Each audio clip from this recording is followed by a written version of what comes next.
Thanks very much for that thought-provoking presentation, Mr. Barry. Thank you, Mr. G. Without further ado, I'd like to open this up to questions. When you ask a question, can you just let us know what your name is, please, and which institutional company you're with? First question. Just raise your hands and we can move a microphone around to you. Okay, I'll start off then, I guess.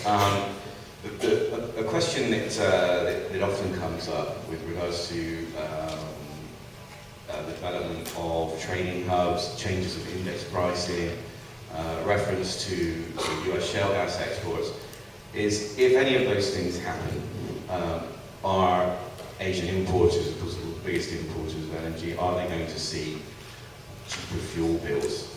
It's, as you say, there's a lot of media attention on the price differential between different regions. Could you address that?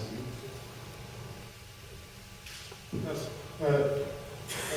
As I already mentioned, the current Asia Pacific gas price level is significantly higher than what we would see if we had an efficient global LNG market, where the prices would determine whether you ship to Europe or Asia.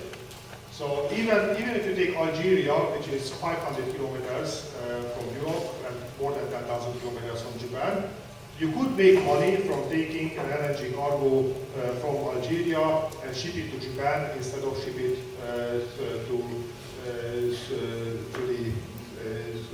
the European Union. Now, why am I not quitting my job to set up an LNG trading company and make some serious money of that? First of all, a very large proportion of that LNG is locked into very rigid long-term contracts, often with destination clauses. So very often it is simply legally prohibited to ship it to Asia. Or if you want to ship it to Asia, then you have to somehow divide the money between the exporter and the importer.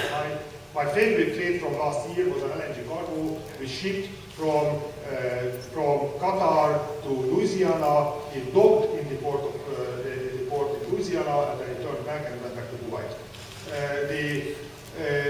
And the reason for doing that is that up until the cargo docked in Louisiana, the destination clauses were valid in the contract, so it was legally prohibited to directly to Kuwait. Once it docked in Louisiana, the buyer took ownership of it and could sell it wherever it wanted, and they realized that shipping back to Kuwait makes more money than selling it in the US domestic market. So the contractual structures is very much in there, the efficiency of trading. And once I have my cargo, somehow I dealt with the contractual difficulty. The difficulty is ship it around the world. I arrived in the South China Sea. I see Mount Fuji, and then what do I do? How do I sell it to Toyota? I need access to a terminal. I need access to storage capacity. I need access to pipelines leading to the consumer. All of this at reasonable prices with reasonable conditions. And if you don't have that, you cannot execute the trade. So a more efficient market itself would be able to cut the Asian prices by somewhat. I don't promise miracles. But it would have a meaningful role. As for the United States, we project that the current very large price differential will narrow somewhat, because we don't believe that the current US gas price level is economically sustainable. It doesn't seem to cover the capital cost of shale gas drilling.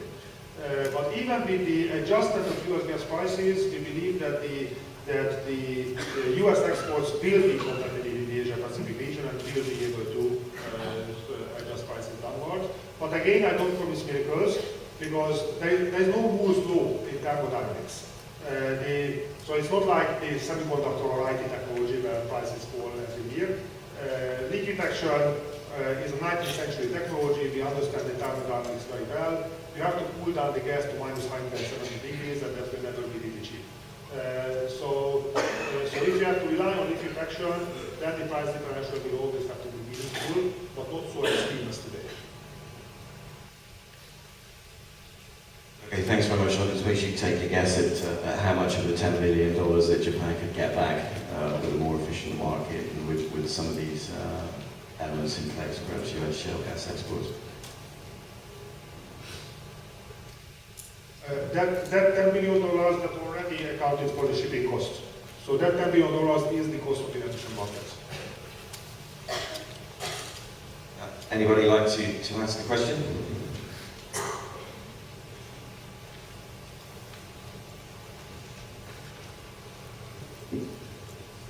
Hi, I'm Malvika from Bosch. I have a question about how the use side of gas. So what is your opinion on, within Asia, what would be the most prominent uses of gas? And I'm talking about new uses developing such as CNG vehicles or city gas. For example, I looked at the Indian market and it's not clear to me what's going to happen in the future. There is a lot of promise, but at the same time, there are a lot of bottlenecks. So I just want to understand, maybe 5 years down the line, what would be the key sources of demand, and then how that will change. Thank you. Well, this is actually very, very much dependent on how gas markets develop in Asia. Because in Europe and the United States, the big story of gas is a market-based competition with coal in the electricity sector. But this doesn't happen in Asia for a very simple reason, is that at the Asian price level, gas not nearly competitive with coal. In fact, if I take, we are excited about the gas demand growth prospects in Asia, but actually energy content, our projection for the growth of coal in Asia is 2.5 times bigger. It's actually very difficult to find an Asian country where coal is not growing rapidly. So in Asia, gas demand is very much driven by things which are not really price dependent. Japan has to replace nuclear power at whatever cost. China has a determination to improve the air quality of the major cities at whatever cost, and so on. But up until Asia has a more efficient market, the role of gas in power generation, which is the biggest story in the West, will be quite limited. Now, on CNG vehicles, we are optimistic about the use of natural gas as a transportation fuel, but again, transportation will remain dominated by oil globally. So the share of gas in the transportation sector will grow, but the very large majority of the energy needs of the transportation sector will continue to be supplied by oil. And in most regions where gas is not very cheap, the natural gas vehicles will require some policy incentive. For example, in India, there are policies to promote natural gas as a transportation fuel because Delhi has almost as bad air quality as Beijing. And natural gas vehicles is one of the possible solutions for that. But unless you have the North American situation where gas is able to compete with oil in the transport sector on the basis of prices, you need a dedicated government policy to facilitate that.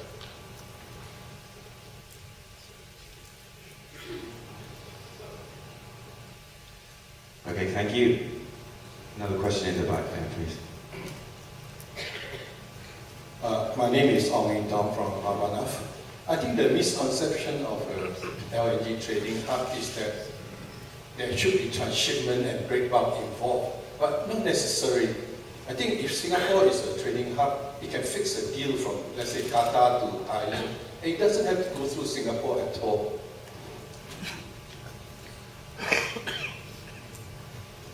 Thank you for that question.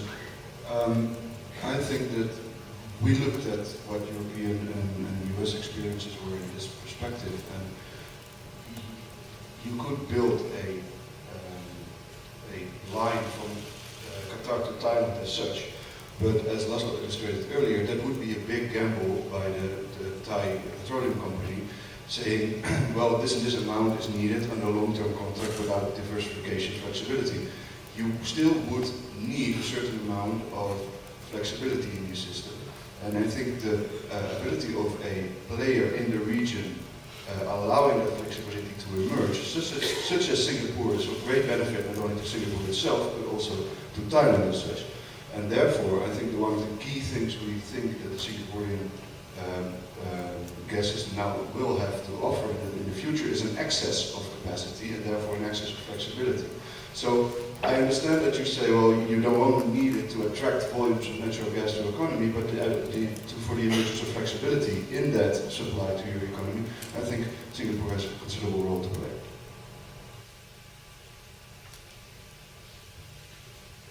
Okay, thank you. Anybody else?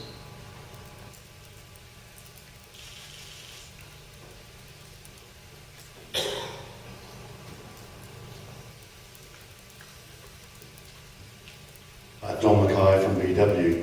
A question, what role do you think that the international trade organisations can have, specifically the WTO, in facilitating an Asian LNG trading hub? For example, there's an issue with FTA, although Singapore is an FTA country, if you import an LNG cargo and then only re-export it to a non-FTA country, the US would prohibit that. So the FTA structure is now sort of disincentivises trading from US LNG coming to Asia.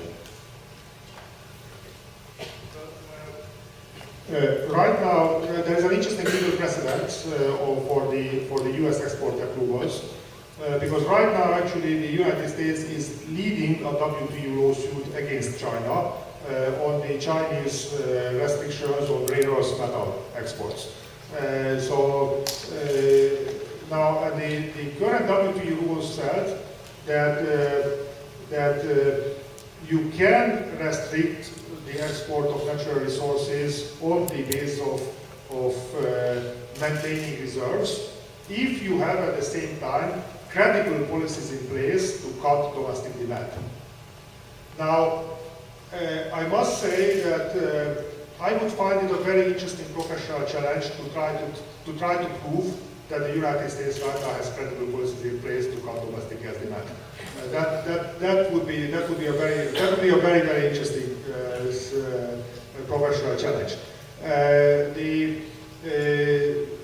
So export taxations potentially come under WTO, but the other aspects are much more in the realm of national competition law. So, for example, in Europe, European competition law and DG competition, accompanied with actual European legislation, played a much more important role in the market transformation than international trade law. So I would say that this is much more for the national authorities to handle. Thank you. There's another hand raised at the back there, please. Thank you. I'm Pierre Noël from International Institute for Strategic Studies here in Singapore. You mentioned the regulation of the electricity markets in Japan and Korea.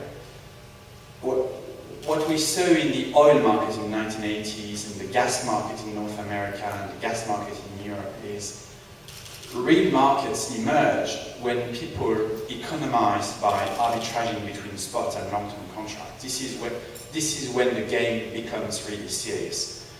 And then you have renegotiation and the transition to essentially a full spot and forward market basis. This is not going to happen in Asia as long as the electricity markets are not liberalized, as long as electricity companies don't have a real incentive to minimize procurement costs. So you describe the situation in a static way. I'd like to hear you about what's the policy debate and what are the policy actions in Asian countries about putting electricity generators into a real competitive situation. Because my understanding is this is the single biggest driver of the emergence of a gas market in Asia. First of all, I fully agree with you that electricity is extremely important, and that's why I try to emphasize that it is a key enabling factor. Now, I think in Japan, we will probably remember the great earthquake of 2011 as one of the historical turning points, which completely upsets the status quo. Japan historically had a very segmented, and basically Japan had 9 large vertically integrated utilities which were effective monopolies in their service areas, and very, very weak interconnections between the various Japanese regions. Now, this is now regarded as clearly unacceptable for key Japanese stakeholders, including the Japanese government. So there's a very clear policy push in Japan towards a national integration of the infrastructure and system operation and a much more competitive electricity market.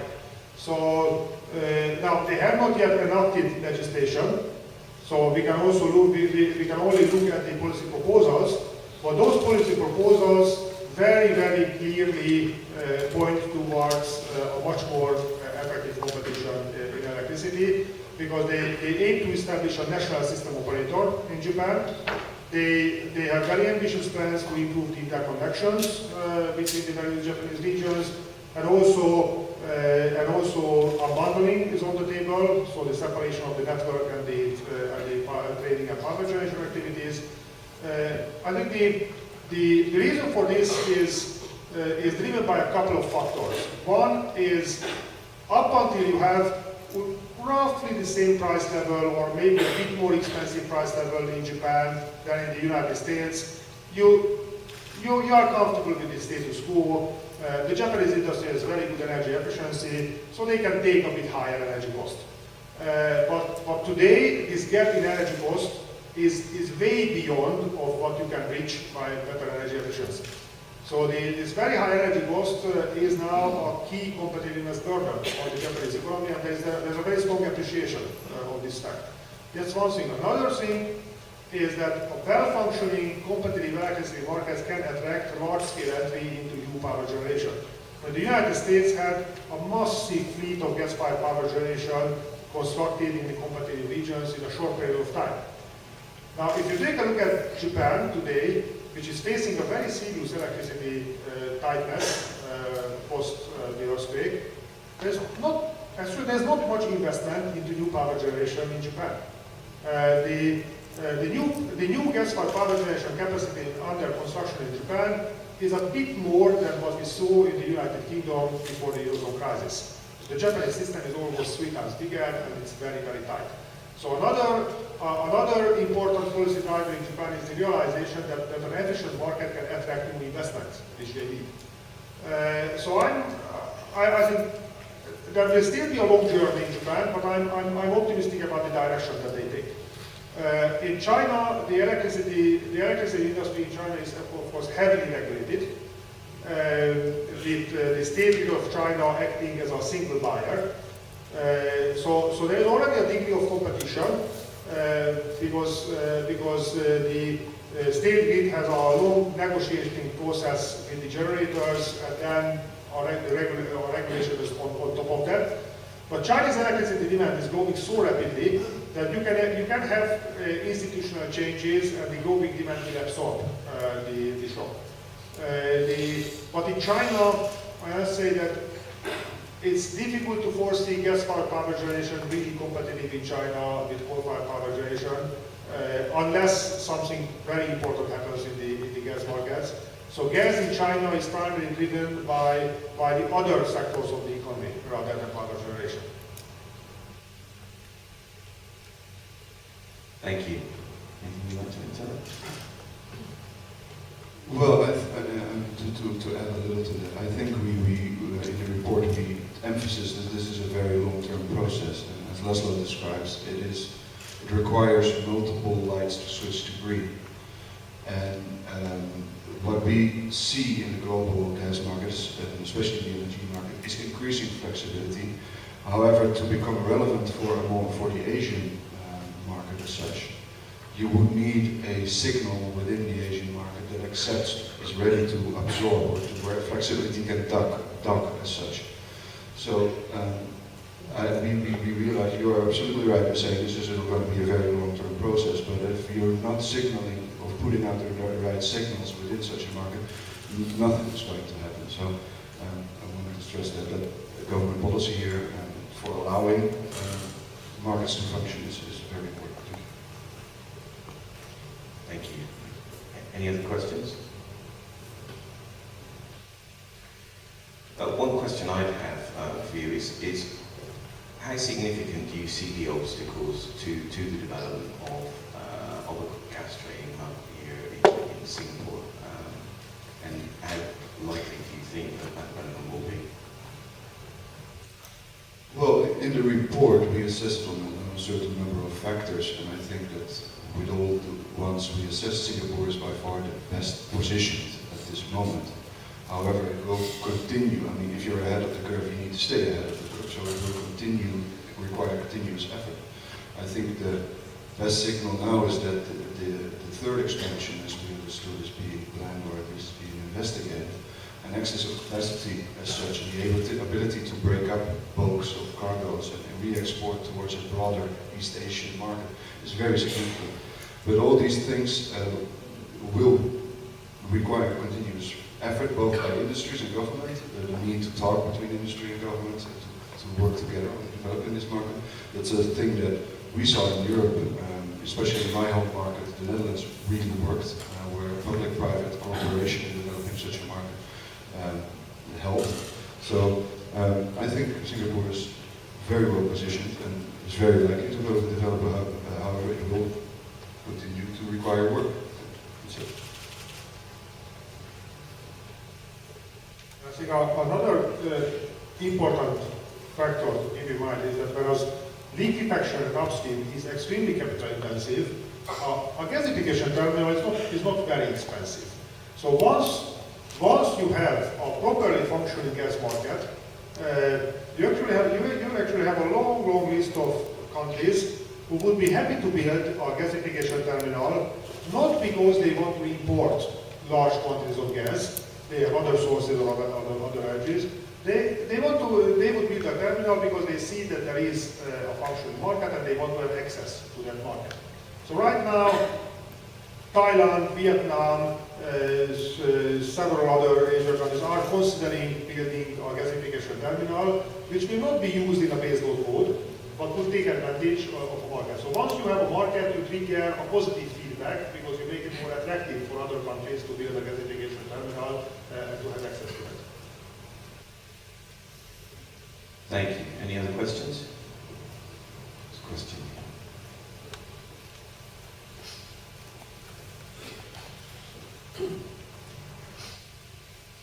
My name is Mark Morey. I work at Alstom. We manufacture gas turbines. And I'd like to follow up on a really good point about access to a market, particularly in Southeast Asia. You know, what we find when you went through this and you compared an active market versus the oil index, when we're looking at Southeast Asia, we still see a lot of very low price gas. You can say it's either regulated or subsidized, and you can also say that with regards to India. How do you see affordability for gas long term? We're in the business of trying to sell a gas turbine. We're trying to figure out what this gas price is going to be vis-a-vis coal and other aspects. Do you see an active new market for gas affecting the overall affordability? Because you do see a lot of gas today that's priced well below the market, well below the oil index. Thank you. I think it is different. I have a good news and a bad news. Starting with the bad news, if you don't care about the environment, then I don't see a realistic prospect of gas being able to compete with coal in the power generation on the basis of cost only. The good news is that very important Asian countries increasingly care about the environment. That's the good news.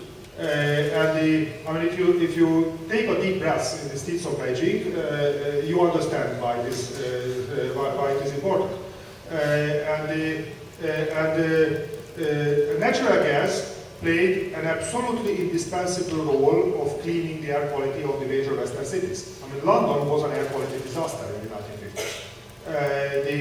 And if you ask the question of how you can clean up the city of Beijing, which burns 50 million tons of coal every winter, you don't have better idea than natural gas.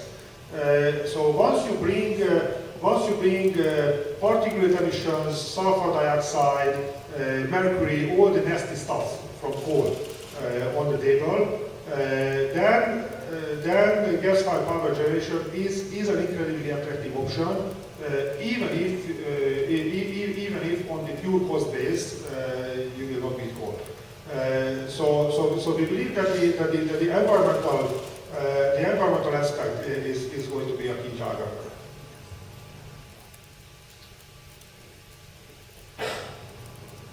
Okay, thank you. Any other questions?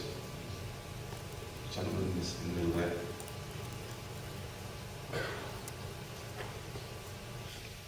Hi, Rajneesh from Wood Mackenzie. As you've highlighted, Singapore's made some very rapid progress in terms of developing the trading hub. If I could ask you your thoughts on articulating one or two more specific measures which you think the government could take going forward to really cement Singapore's place as a trading hub, what would those one or two very specific recommendations be?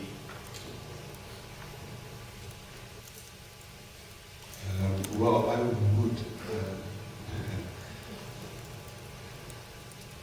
I would signal your dialogue. One of the, I think, strong points of Singapore is obviously that you have a government that is very well attuned to markets. And what I would signal as a government on top of that would be that you are going to establish such a hub and you are going to make it work. So far, we've, at least I've seen in policy debates, is there is all the things necessary there, yet the formal step to take such a thing, to signal to the markets, we're going to actually do this. As an employee from a natural gas trading company, that's something I would really do. So that would be clear. Thank you. We're on the spot there a bit. Okay, we're on the spot there a little bit. Anybody else would like to ask a question? Yeah, sorry, Kaufmann from Swiss newspaper NZZ. A question for Mr. Waro. You mentioned regarding Singapore this administrative price controls and the negative on imports. Can you elaborate a little bit on that and how you look at the future of this administrative controls? And secondly, for setting up a trading hub here, to which extent is it vital that Singapore has such a strong financial status as a banking sector? To which extent is this relevant in this context? No, from my understanding is that in the case of Singapore, this is not price control, but the import structure. The import structure is regulated in terms of pipeline imports versus LNG. But in terms of pricing, Singapore does not have administrative controls. And of course, for the other part of the question, once you have a well-functioning underlying physical market, yes, a well-developed financial infrastructure is an important advantage to move to derivatives. Absolutely.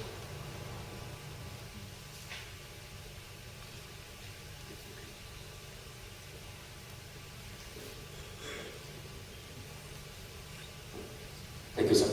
Please allow me to just add a couple of comments as from Energy Market Authority point of view. I think as Mr. Barrow pointed out, we don't have price controls for gas imports.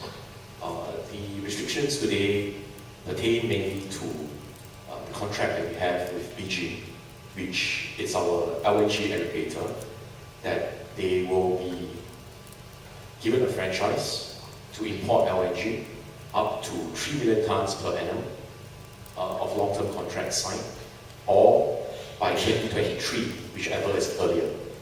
So they are currently about almost 2.7 million tons per annum, and once they reach the 3 million tons per annum mark, then we will be able to look at opening it up to other importers, and also to look at the import of spot cargoes. So the restriction is not so much a sort of a long-term policy measure, but more because the contract that we have with BG has this condition to allow them to build up the demand to provide the base load to start off the LNG project in Singapore. Looking ahead, we are currently reviewing what should be the import framework for the LNG imports beyond the 3 million tons per annum that is currently under BG. And on top of LNG, we will also be looking at, as I mentioned portfolio earlier, that pipe natural gas from Malaysia and Indonesia, whether that could also be part of this overall portfolio that we have.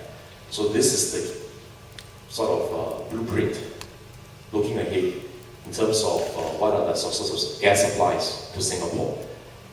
So to summarize, it would likely be in the near future a combination of LNG and pipe natural gas, a combination of long-term contracts with a mix of shorter-term contracts and spot cargoes, and we hope that this could be a framework that will facilitate trading activities. Thank you. Thank you. Any further questions? Yeah. We have a lady here in the centre. Just raise your hand again. Thank you.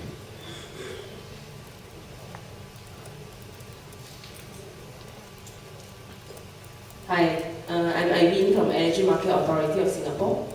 As we all know, Asia is a gas demand center, and the fact is that there's just not enough LNG supply from Asian countries such as Malaysia and Indonesia, which is enough to meet our own Asian gas demand. That's why we still need to import LNG from other regions.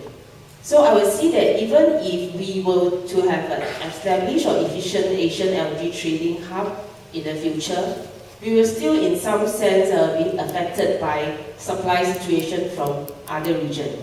So my question is that, do you think it will be better and whether it is possible for us to have a global LNG trading hub in the future so that we can actually get similar or same gas price wherever we are?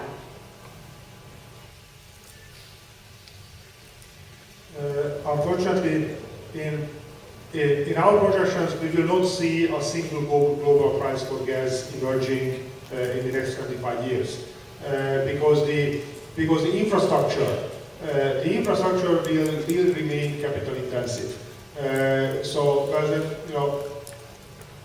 In the oil business, for every dollar you invest in oil upstream, you have to invest around 3 cents in infrastructure, pipelines, tankers, ports, and so on. So the investment need is completely dominated by the upstream side. In natural gas, this ratio is 42 cents. So for every dollar of upstream investment, the amount of money that you have to spend to actually get that gas to the markets, to the consumers, is proportionally more than 10 times higher than in the case of the oil infrastructure. And that will hinder the globalization of the gas business. But I should emphasize that the key advantage of markets is to create the equilibrium of supply and demand, to create the flexibility. And again, I already mentioned the answer to Japan, but let's say another important country, China. If I take the different scenarios that we have for China, the difference between our optimistic projection for Chinese gas production and pessimistic projection of Chinese gas production is more than 200 billion cubic meters. That's the range of uncertainty over how rapidly China can ramp up its domestic production.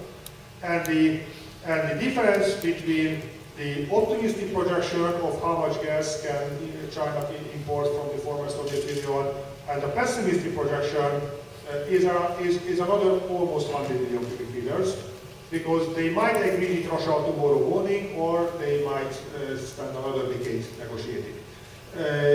So if you invest in an LNG project serving China, you will face an extremely large degree of uncertainty, and nobody, not even the Chinese government, will be able to eliminate this uncertainty. So you need markets, you need flexibility, you need the ability to sell your gas in a different market if something happens in your target market. With respect to your question as well, to add a little onto Laszlo's answer, I think that to link it all and get to a price level, like Laszlo said, is not very realistic. But you point out to increasing imports and probably also an insecurity about where these imports are going to come from.